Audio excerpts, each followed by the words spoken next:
नमस्कार। तो Cochin shipyard limited ने अपने क्वार्टर 3 के रिजल्ट डिस्क्लोज कर दिए हैं। तो चलो देखते हैं उनके रिजल्ट किस प्रकार से हैं।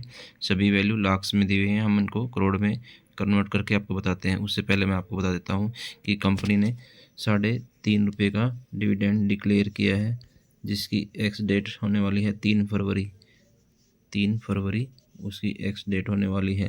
तो चलो देखते हैं इनके रिजल्ट किस प्रकार से आए हैं। तो हम टोटल इनकम, सबसे पहले हम टोटल इनकम देखते हैं। तो टोटल इनकम कितनी आई दोस्तों? 1421 करोड़ रुपए की टोटल इनकम आई है इस क्वार्टर में, जबकि पिछले क्वार्टर में 1245 करोड़ रुपए की थी, तथा उससे पिछले फाइनेंशियल ईयर के क्वार्टर 3 में 1194 करोड़ रुपए की इनकम थी। तो ईयर ऑन ईयर बेसिस पे तथा क्वार्टर ऑन क्वार्टर बेसिस दोनों पे ही इनके टोटल इनकम में ग्रोथ देखने को मिली है। उसके बाद हम एक्सपेंस खर्चे की बात कर लेते हैं। तो कंपनी का खर्चा कितना हुआ है दोस्तों?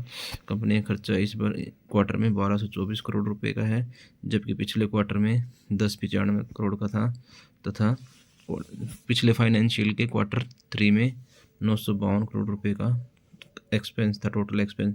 तो टोटल एक्सपेंस में भी ईयर ऑन ईयर बेसिस पे तथा क्वार्टर ऑन क्वार्टर बेसिस पे इनके खर्चे में बढ़ोतरी हुई है। उसके बाद हम प्रॉफिट बिफोर टैक्स की बात कर लेते हैं। तो प्रॉफिट बिफोर टैक्स कितना आया है दोस्तों? 196 करोड़ रुपए निकल के आए हैं, जबकि पिछले क्वार्टर में 149 करोड़ रुपए था, तथा पिछले फाइनेंशियल ईयर क्वार्टर 3 में 241 करोड़ रुपए का इनका प्रॉफिट निकल के आया था। तो प्रॉफिट में हम देख रहे हैं ईयर ऑन बेसिस पे कमी आई है, जबकि क्वार्टर ऑन क्वार्टर बेसिस पे प्रॉफिट बढ़ा है इनका। उसके बाद हम प्रॉफिट फॉर द पीरियड देख लेते हैं। Total profit for the period कितना आया है निकल के इनका? 144 करोड़ रुपए का इनको प्रॉफिट हुआ इस क्वार्टर में, जबकि पिछले क्वार्टर में 107 करोड़ का था, तथा पिछले फाइनेंशियल ईयर क्वार्टर 3 में 176 करोड़ रुपए का प्रॉफिट निकल के आया था। तो हम देख रहे हैं कि ईयर ऑन ईयर बेसिस पे प्रॉफिट में डिक्लाइन है, जबकि क्वार्टर ऑन क्वार्टर बेसिस पे ग्रोथ है प्रॉफिट में। उसके बाद हम ईपीएस चेक करते हैं। ईपीएस देखें तो इस कंपनी का ईपीएस कितना निकल के है इस क्वार्टर में? ईपीएस है जिनका 5.5 और पिछले क्वार्टर में 4.09 का था, जबकि पिछले फाइनेंशियल के क्वार्टर 3 में 6.73 का।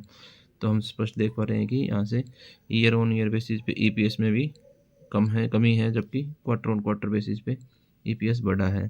तो ये थे कोचिन शिपयार्ड के रिजल्ट। आप क्वार्टर 3 के रिजल्ट आपको कैसे लगे हमें कमेंट में ज़रूर बताएं। धन्यवाद दोस्तों।